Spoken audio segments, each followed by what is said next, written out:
Welcome, everyone. This is Marie, and you are listening to the Birdie Briefing, the front page of women's golf, where we talk all things LPGA, both on our podcast, on social media, and on our website, birdiebriefing.com.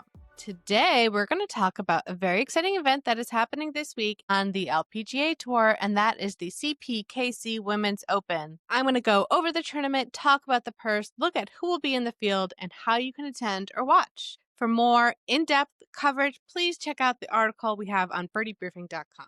So, the name of the tournament is the Canadian Women's Open. This is the only tournament that takes place in Canada, and although it's an open, it is not a major. The majors are done for the year. This is a tournament, but it is a big one. There will be lots of big names there, which I will talk about in a little bit. It's the 51st edition. This tournament has been happening in Canada since 1973 in 31 different locations. So this year, the Canadian Women's Open is just outside of Toronto at the Mississauga Golf Country Club. It's their first time as a host. It is a 35 on the front nine, 36 on the back nine for a total of 71 par. The yardage is 6,661 yards, and the weather this week is going to be perfect, sunny, and in the mid-70s, low 80s. Truly looks like a beautiful weekend is happening. Like I said, August 21st, that Thursday, through the 24th, the Sunday. The purse for the Canadian Women's Open is $2.75 million, so higher than last week at the Portland Classic. The winner will be walking away with $410,000. So that is a nice purse for a non-major, at least for the women's tour. So let's talk about who's in the field, because like I said, this field is stacked. Like I said last week, a couple of people took some time off after major season and the season in Europe, and they wanted to take some time to readjust, see their families. But they are back. Almost every single person in the top 25 of the CMEs, a lot of the past winners, a lot of people are here. So let's get into it. There'll be 8 past champions there. Last week, we talked a little bit about Lauren Coughlin. So Lauren Coughlin won in 2024. She is, of course, the American, the University of Virginia graduate, my alma mater that I talked about. She had a top 10 finish last week in Portland. She tied for 7th. So she's been having a great couple of tournaments, and she's currently 19th in the CMEs. And the CMEs are, of course, the race to the globe, the current ranking of the top players on the LPGA Tour for this year. That's why I like to reference the CMEs. I think it's the most relevant to see how players are currently playing. So, like I said, Lauren Coughlin won last year. Maybe she'll win again this year. In 2023, Megan Khang won, and she will be there again. She is an American. She's one of my personal favorites. I think she's a fan favorite. She has a really fun dynamic with her caddy when they're playing. So when you're watching in person, it's a good vibe. I would love to hang out with Megan. She's a 27-year-old American, like I said. Her rookie year was in 2016. She's made almost $1 million this year, and she's 26th in the CME. She won just 2 years ago, so I look forward to watching Megan play. In 2022, the South African Paula Reto won. She had her rookie year in 2014. I haven't seen a lot of her this year. She's currently 78th in the CME rankings. In 2019, Jin Young Ko won. She will be there again this year. She is Korean. In addition to winning in 2019, Jin Young Ko got 2nd place in 2023, just behind Megan Khang.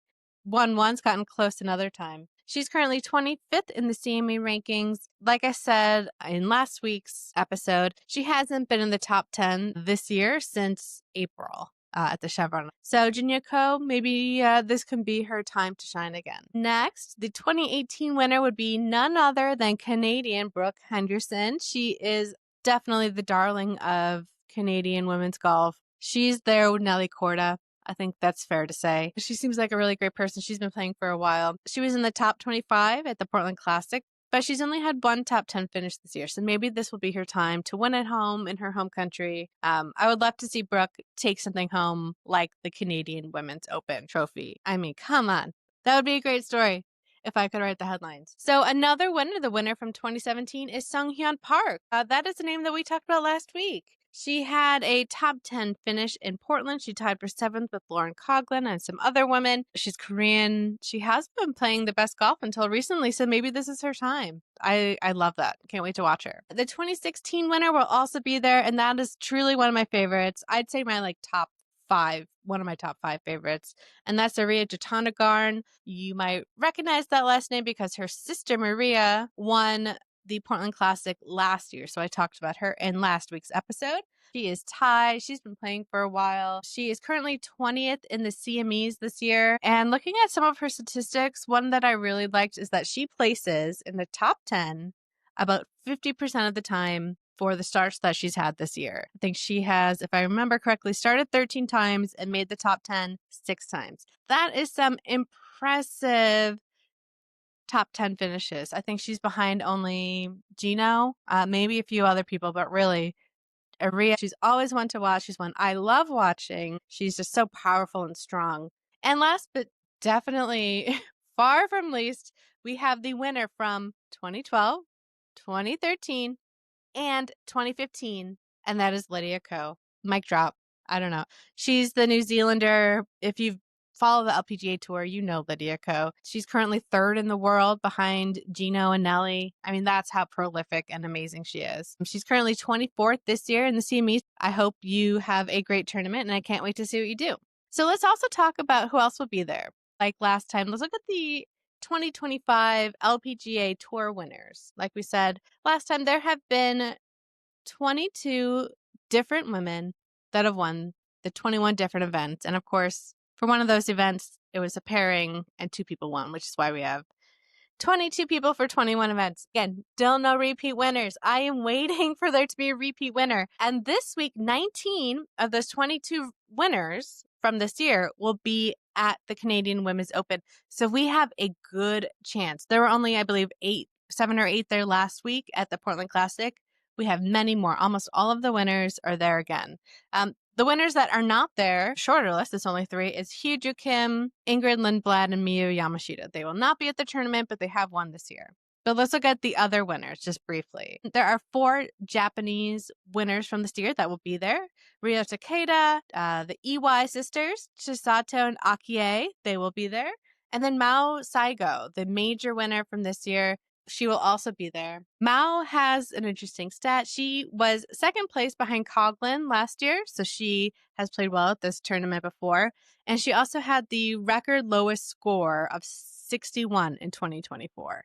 So Mao is definitely someone I will be watching in addition to the other Japanese players. I mean, they're just unbelievable. We also have all of the Korean winners. There will be 4 different Korean winners there from this year's tour.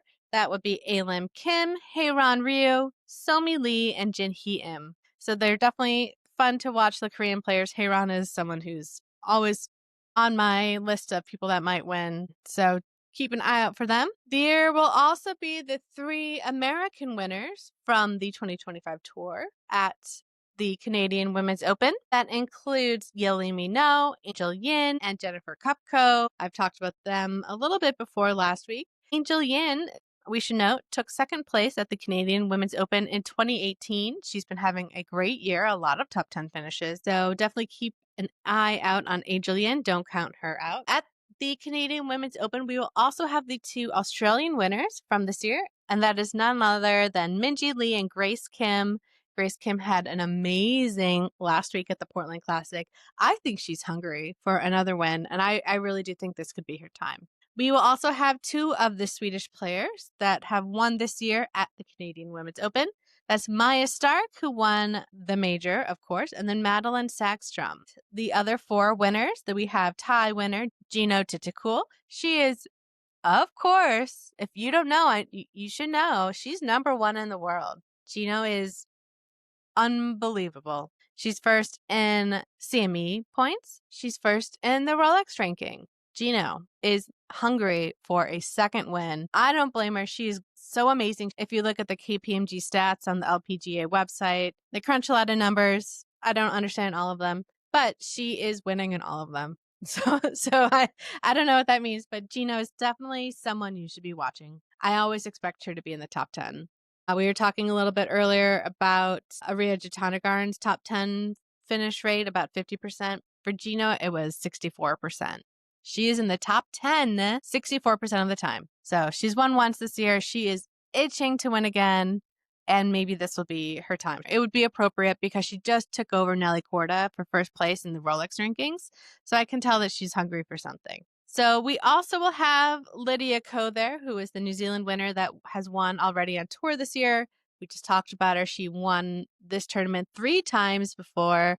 So definitely someone you should never count out. We also will have the Spaniard Carlota Segunda there, and then English player Lottie Wood, who is, of course, the woman who just got her card and joined the LPGA Tour. She had some amazing playing over in Europe. So she's definitely someone that I will be keeping an eye on. And of course, you know, although she hasn't won this year and she's not a past winner, Nelly Korda will be there. I can't go through this whole tournament preview and not mention the fact that Nelly Korda, the American, will be at the Canadian Women's Open. She is currently 8th in the CME points this year. So although she hasn't won yet, she has had some amazing play. She's finished in the top 10 5 times out of the 13 that she started. And she also took second in this tournament in 2022. So like I said, she's second in the world, 8th this year. So even though she's not doing quite as amazingly as last year when she won, I believe, 5 different tournaments, but we still love Nelly. I still have faith in Nelly. She is an amazing player. I don't know the math on what it would take for her to overtake Jeeno to take first back on the Rolex rankings. I don't think it's out of her league, though. She can absolutely do it. So maybe that will be what she does. And then the other top player that I wanted to talk about, the 10th player in the CME, is Jin Choi. She's Korean. She's had 6 top 10 finishes this year.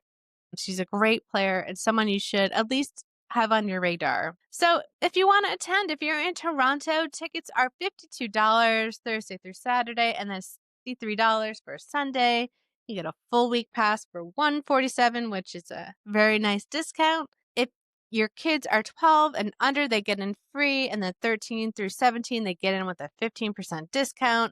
There is an ice ranked themed 10th hole. I don't know what that's about.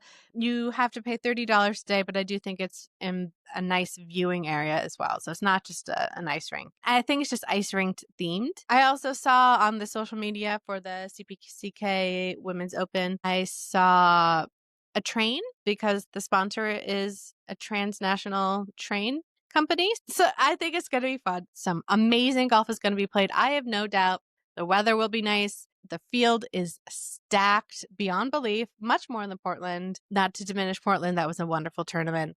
But this is one that you should be watching or keeping an eye on. A few more things. How can you watch? So if you are at home like me, Thursday and Friday from 8 a.m. to 11 a.m. Central, you can watch the tournament on the Golf Channel. Saturday has a bit of a funny time, 3 to 3:30 p.m. So for 30 minutes, you can stream it on NBC Sports. And then from 3:30 to 6 p.m., you can watch the tournament on the Golf Channel. And then Sunday, you can stream it from 2 to 3 p.m. Central on NBC Sports. And then from 3 to 5 p.m., you can watch the tournament on CBS. So not Golf Channel, it'll be on network television. So that's very exciting. Lots of ways to watch. And if you want to follow along, you know, I will be covering it for you. I will be doing short podcasts, updating you on the different days' event. And then we will have longer coverage, as always, on the Birdie Briefing website, which is birdiebriefing.com. Follow along on our social media at Birdie Briefing. We're on YouTube. We have a Discord. Wherever you want to find us to follow along with the Canadian Women's Open, we will be there. And I hope you will be there too.